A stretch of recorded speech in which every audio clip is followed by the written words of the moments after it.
നമസ്കാരം. ഏവർക്കും മന്ത്രാക്ഷരിയിലേക്ക് സ്വാഗതം. ഭഗവത്ഗീത യഥാരൂപം അധ്യായം 3 ശ്ലോകം 34. ഇന്ദ്രിയസ്യേന്ദ്രിയസ്യാർത്ഥേ രാഗദ്വേഷൗ വ്യവസ്ഥിതൗ തയോർന വശമാഗച്ഛേ തൗ ഹ്യസ്യ പരിപന്ഥിനൗ. ഇന്ദ്രിയ സംബന്ധികളായ വിഷയങ്ങളോടുള്ള ആസക്തിയും വിരക്തിയും നിയന്ത്രിക്കുന്നതിന് ചില തത്വങ്ങളുണ്ട്. ഒരാൾ ഈ ആസക്തി വിരക്തികളുടെ അധീനതയിലാവാൻ പാടില്ല. എന്തുകൊണ്ടെന്നാൽ ആത്മസാക്ഷാത്കാരത്തിന്റെ പാതയിലെ വിലങ്ങുതടികളാണവ. കൃഷ്ണാവബോധത്തിലുള്ളവർക്ക് ഭൗതിക ഭോഗങ്ങളിൽ സ്വതേ ആസക്തി കുറയും. മറ്റുള്ളവർ ധർമ്മശാസ്ത്ര പ്രോക്തങ്ങളായ നിബന്ധനകൾ അനുസരിക്കണം. അനിയന്ത്രിതമായ വിഷയസുഖം ഒരാളെ ഭൗതികമായ ബന്ധനത്തിൽ അകപ്പെടുത്തുന്നു. എന്നാൽ വൈദിക നിബന്ധനകൾ അനുസരിക്കുന്നവരെ ഇന്ദ്രിയ വിഷയങ്ങൾക്ക് കീഴ്പ്പെടുത്താനാവില്ല.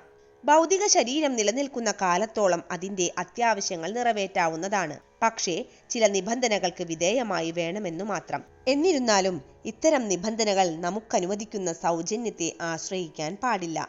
അനാസക്തിയോടെ വേണം ഈ നിബന്ധനകൾ അനുസരിക്കാൻ.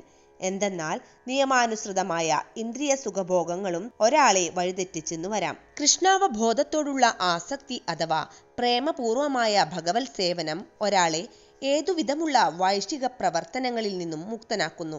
ജീവിതത്തിന്റെ ഏതവസ്ഥയിലും കൃഷ്ണാവബോധത്തിൽ നിന്നകലാൻ ആരും തുനിയരുത്.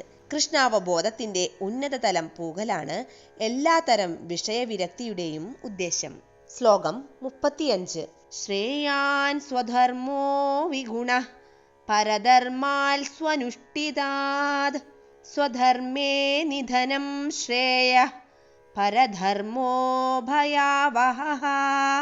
തെറ്റോടുകൂടിയാണെങ്കിൽ പോലും തനിക്ക് വിധിക്കപ്പെട്ടിട്ടുള്ള ചുമതലകൾ നിറവേറ്റുകയാണ് അന്യരുടെ കർത്തവ്യങ്ങൾ ഭംഗിയായി നിർവഹിക്കുന്നതിനേക്കാൾ നല്ലത്.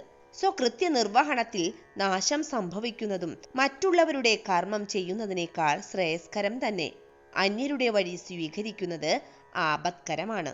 ഉദാഹരണത്തിന്, ഒരു ബ്രാഹ്മണൻ സ്വാത്വിക സ്വഭാവമാണുള്ളത്, ഹിംസാ തൽപരനല്ല. ക്ഷത്രിയനാകട്ടെ രജോ ഗുണ സ്വഭാവിയാണ്, അയാൾക്ക് ഹിംസ അനുവദനീയവുമാണ്. അങ്ങനെയിരിക്കെ ഒരു ക്ഷത്രിയന് അഹിംസാനിരതനായ ബ്രാഹ്മണനെ അനുകരിക്കുന്നതല്ല, ഹിംസയുടെ ചട്ടങ്ങളനുസരിച്ച് പൊരുതി തോൽക്കുകയാണ് ഉത്തമം. കൃഷ്ണാവബോധത്തിന്റെ അത്യുന്നതാവസ്ഥയിൽ ക്ഷത്രിയൻ ബ്രാഹ്മണനെ പോലെയും ബ്രാഹ്മണൻ ക്ഷത്രിയനെ പോലെയും പ്രവർത്തിച്ചേക്കാം. ഉദാഹരണത്തിന്, വിശ്വാമിത്രൻ ക്ഷത്രിയനായിരുന്നുവെങ്കിലും ബ്രാഹ്മണനെ പോലെ പ്രവർത്തിച്ചു. പരശുരാമനാകട്ടെ ബ്രാഹ്മണനായിരുന്നിട്ടും പിന്നീട് ക്ഷത്രിയ വൃത്തിയിലാണ് ഏർപ്പെട്ടത്. പക്ഷേ ഭൗതിക തലത്തിലിരിക്കെ പ്രകൃതി ഗുണാനുസൃതമായി തന്നെ ഏതൊരാളും പ്രവർത്തിക്കണം.